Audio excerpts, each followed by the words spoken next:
Canadian climate scientists are looking for ways to save the North, but my next guest says the North could save the rest of Canada if only we could get more people into the region.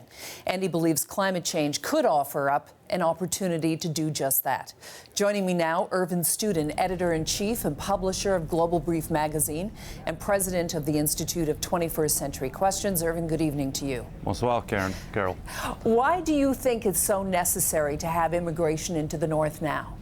Well, there's a quotidian mythology in Canada that holds that the south of Canada is populated, one, because it's terribly warm, and two, because that's where most of the economic exchange happens with the United States in the event. Of course, that is ahistorical because the south is populated largely for strategic reasons. The natural enemy of Canada till 1871 was the United States, so we populate ourselves along the southern axis based on the logic of the forts and the railways that were going from east to west.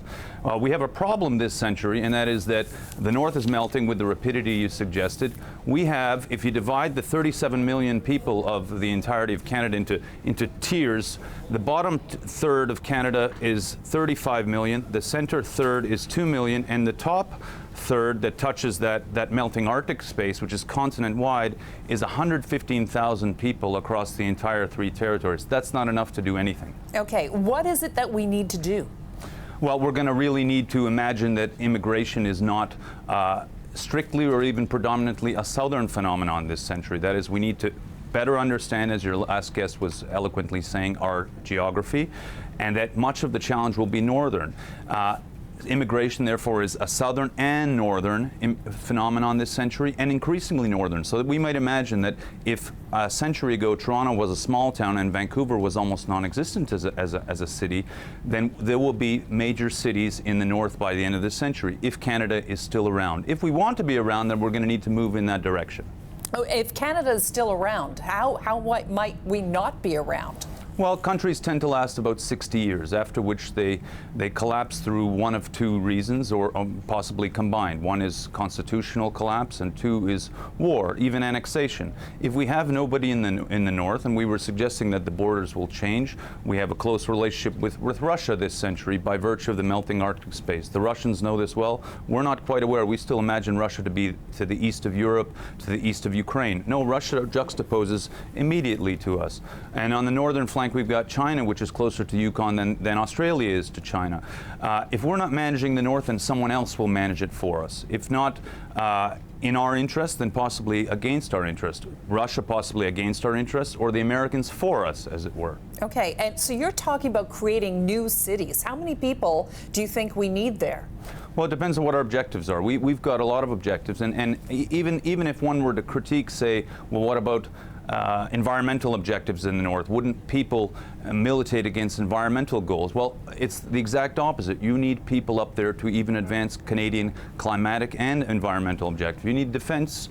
For defense purposes, you need a lot of people up there. For scientific purposes, for cultural purposes, for Aboriginal questions, for general management of the land, I would say we would need several million at least. And there are the precedent is set on the Russian side, where if we have 115,000 across the three territories, then the Russians have about 3 or 4 million in their Arctic frontier, and that is a historic 4 million, which is preceded by institutions and a lot of knowledge. Well, I'm sure you don't want to get to that population base in the same way as the Russians did. Definitely not. Definitely not. So that begs the question: how are we going to do it? Exactly. How are we going to do it? Well, I guess there are three ways of doing it in the absence of a national crisis. One is deep incentives, and I don't see us moving in that direction sufficiently rapidly.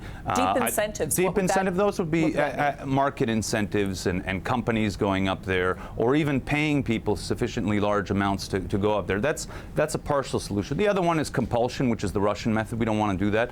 And the third one, I think, was really, here is how we've done it historically. Government must take the lead. And I should say there's cutting edge work being done in some of the northern jurisdictions. I'd cite Yukon in particular, but here we have to have a national government push to say it is a priority. It is a national urgency, as we were to use the language that was just used, to populate the north meaningfully in order to secure Canadian objectives across the swath of society. How might the government do that? Well, I'll start with basic stuff. We don't have enough infrastructure in the north, not just north-south infrastructure. Most people fancy that the north is somehow one unity. You'd be surprised that the north between the three territories is very poorly connected in communications terms, in transport terms in particular, in scientific terms, in people-to-people terms. That's an exciting national project. Almost, I don't want to say nation-building project, but as a national project that has strategic import. And global warming allows for more of that. Much more, much more. We just have to better appreciate that we have this geography, which we don't know very well. I'd cite another exciting one, which I hope will be multiplied over time. In 2 years' time, Yukon will open up its first university, the first northern university in Canada, Yukon University. You can imagine that about 10 or 15 to 20 years from now, there'll be several of these across the territories, and that will bring business, that'll bring science, it'll bring intellect, it'll bring workers of all description. It's exciting. Yeah. When you talk about immigration, what about global migration because of war, because of climate change? How does that play a role? It plays a huge role. It means there are people who want to come to Canada.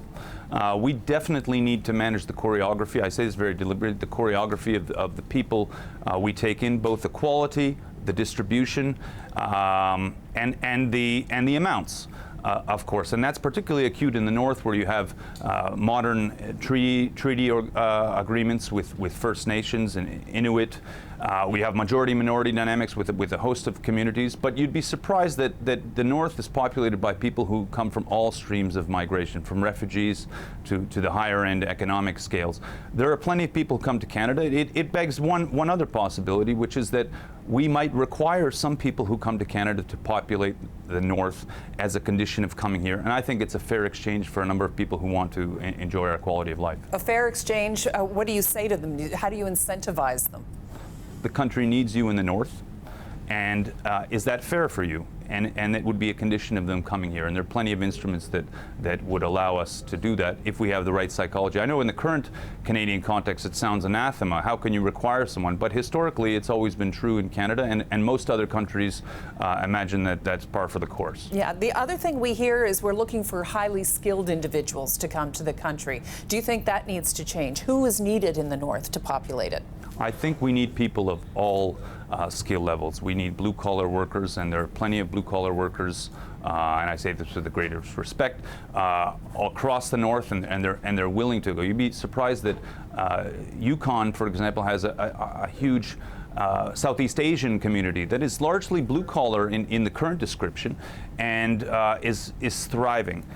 You can imagine that multiplying across the northern jurisdictions, but we'll need people from professors and scientists all the way to builders and miners and construction workers and communications engineers, and of course the IT sector, which is thriving in the north as well. Yeah, knowing how quickly, and you've heard the numbers, Irvin, knowing how quickly this is all going to happen, this is happening in the north, how quickly does this strategy need to be put into place in your opinion? I think very soon, and I go back to the term-setting crisis, I think, in which we find ourselves. Who will set the terms for Canada's existence and our objectives in the north? Is it us, or will we allow the bigger players who have both the assets and the traditions and larger population bases to do it for us? So will the Russians set the basis of our bilateral relationship there in the north? They already have the northern sea route, which they're controlling. We have the Northwest Passage. Or will the Americans do it for us, as they're inclined to do, because they don't think we can do it for ourselves? They already have a superior population in the north. We should have the northern imagination that allows us to have a first mover advantage, but we really need to have moved yesterday. All right. Irvin Studin, editor-in-chief and publisher of Global Brief magazine and president of the Institute of 21st Century Questions. Thank you, Irvin. Thanks, Carol.